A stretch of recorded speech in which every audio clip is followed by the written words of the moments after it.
Hola y bienvenidos a Sobreviviente de Entrenamiento. En el video de hoy voy a responder a una pregunta que siempre me hacen y que es muy común en todas las personas que comienzan a entrenar. Una pregunta que de hecho publiqué en mis historias y les pregunté si querían que la responda en posteo o en video y el pueblo ha hablado. Y como el pueblo ha hablado, hoy les traigo el video que fue prometido. Como dije antes, esta pregunta es un clásico que se hace todo el mundo cuando comienza a entrenar y es ¿cuánto tiempo voy a tardar en conseguir resultados? La respuesta a esta pregunta es súper variable porque depende de muchísimos factores y además tenemos que analizar a qué llamamos resultados. Sin embargo, hoy yo vengo a traerte algunos parámetros para que vos te puedas hacer más o menos una idea de cuánto podés tardar en conseguir resultados. Lo primero es definir qué es un resultado. Para una persona con muy poca adherencia al entrenamiento, un resultado puede ser ir a entrenar todos los días. Y ese es un gran resultado. Llevar un estilo de vida más saludable también cuenta como resultado conseguido. Pero yo sé que vos no esperabas esta respuesta y que vos lo que estabas esperando es que yo te diga cuánto vas a tardar en tener un cambio en composición corporal. Y está bien, de acuerdo, te voy a decir más o menos cuánto puede tardarse, pero vas a tener que tener en cuenta un montón de cosas, ya que es algo muy difícil de estimar. Vamos a empezar por lo básico. Para ganar masa muscular vas a necesitar un superávit calórico. Para perder grasa, un déficit calórico. Esto significa comer más o menos calorías de las que vas a gastar.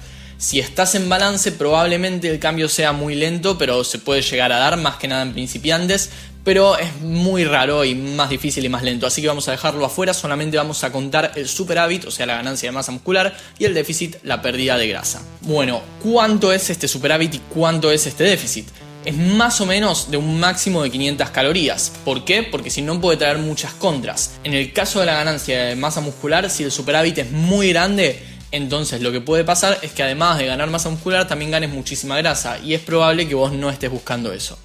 Por otro lado, en el caso del déficit, si el déficit es muy grande puede tener muchísimas contras para la salud, y si el déficit es más del necesario pero no es excesivamente grande, igualmente puede que estés comprometiendo tu masa muscular y la idea es conservarla cuando pierdas la grasa. En principio tenemos que tener en cuenta estos detalles, porque bueno, a mayor déficit el peso se pierde más rápido y a mayor superávit se gana más rápido. Sin embargo, si nos pasamos de la cuenta podemos tener contras. Por eso es que más o menos el máximo es de unas 500 calorías por encima o por debajo según tu objetivo.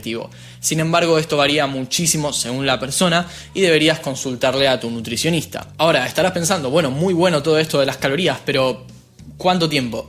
¿Cuánto tiempo se tarda haciendo el déficit, por ejemplo, o el superávit en 500 calorías? La verdad es que es muy variable. En el caso del superávit varía muchísimo más porque depende de tu punto de partida. Una persona con mayor porcentaje de grasa va a progresar mucho más lento y una persona con menor porcentaje de grasa puede progresar mucho más rápido.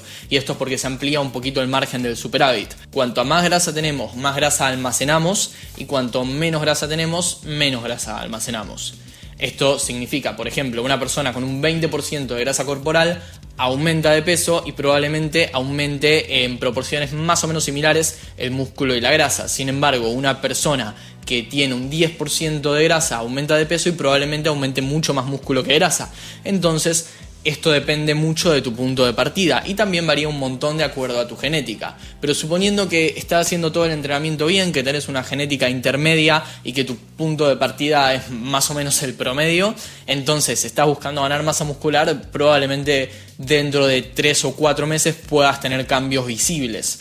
Ahora, ¿cambios visibles es cambios óptimos? Bueno, no necesariamente. Hay cambios óptimos que quizás a la vista pasan un poco más desapercibidos. Así que todo depende de muchísimos factores en este caso. Pero para que te hagas más o menos una idea, no vas a conseguir grandes ganancias de masa muscular en menos de 3 meses. Es muy raro, tenés que haber empezado con un porcentaje de grasa muy bajo y tener una genética muy privilegiada para que esto se pueda dar. Y en el caso de la grasa pasan cosas más o menos similares. Más o menos lo máximo, digo más o menos porque depende de muchísimas cosas, pero más o menos lo máximo que se puede perder de forma saludable es más o menos, repito, más o menos medio kilo por semana. Esto varía muchísimo de acuerdo al punto de partida y también de acuerdo al tipo de entrenamiento y al tipo de alimentación que esté llevando esta persona. Sin embargo, vamos a poner como margen y como máximo ese medio kilo por semana. Si vas a perder medio kilo por semana, al mes habrías perdido unos 2 kilos Sin embargo, 2 kilos no significa 2 kilos 100% de grasa, sino que más o menos 2 kilos en un 80-90% de grasa, porque siempre vas a perder un poquito de masa muscular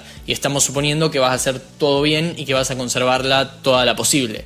Así que más o menos habrías perdido unos 2 kilos en un mes. Si tenés muy buena genética, hiciste todo excelentemente bien y le pusiste muchísimas ganas, bueno, quizás puedas llegar a los 3, pero estamos hablando de un caso excepcional. Entonces ya sabes que cuando te vendan que en solo 2 semanas vas a bajar 4 kilos, no es verdad, o es verdad y están comprometiendo tu salud. Una de las dos. Ahora, estamos hablando del caso óptimo. Hay progresos muchísimo más lentos que también tienen resultados. Por ejemplo, vos podés estar en una etapa de pérdida de grasa e ir perdiendo más o menos de a 1 kilo por mes y al cabo de un año habrías perdido 12 kilos. Habría que ver si deberías haber perdido esos 12 kilos o era demasiado, pero supongamos que sí estaba entre lo correcto. Al cabo de un año habrías perdido 12 kilos y realmente el progreso de 1 kilo por mes es prácticamente invisible porque a eso a la vista no se ve. Sin embargo, al cabo de un año sí que se puede notar la diferencia, así que si estás buscando cambios en tu composición corporal, más o menos yo te diría que tengas esas expectativas, porque son expectativas alcanzables y realistas. Ahora, así vayas bajando medio kilo al mes, realmente es muy poco, pero es muy sostenible. Si estás bajando medio kilo al mes, probablemente no estés siendo tan estricto con tu alimentación ni con tu entrenamiento, la estés pasando bien, estés teniendo un hábito saludable y estés llegando lentamente a tu objetivo. Así que en este caso es un puntazo a favor para el progreso lento. Por otro lado, probablemente hayas visto cómo cambia tu peso de un día para el otro en 2 o 3 kilos y esto obviamente puede pasar porque estás perdiendo y metiendo líquido a tu cuerpo. Entonces el peso real es muy complicado de medir y por ende siempre que bajes la línea de baja de peso no va a ser así, sino que va a ser más bien así.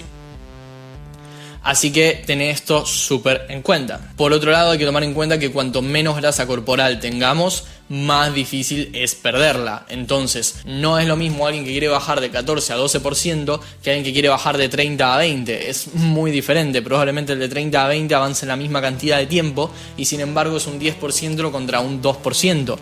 Esto es porque a menor cantidad de grasa, más difícil y más tiempo se tarda. Y yo sé que quizás ahora te estés quejando y estés diciendo, pero no me dijiste cuánto tiempo se tarda. Y es que no lo puedo saber porque no te conozco y tampoco sé qué tanto vas a ser de estricto en tu alimentación y en tu entrenamiento.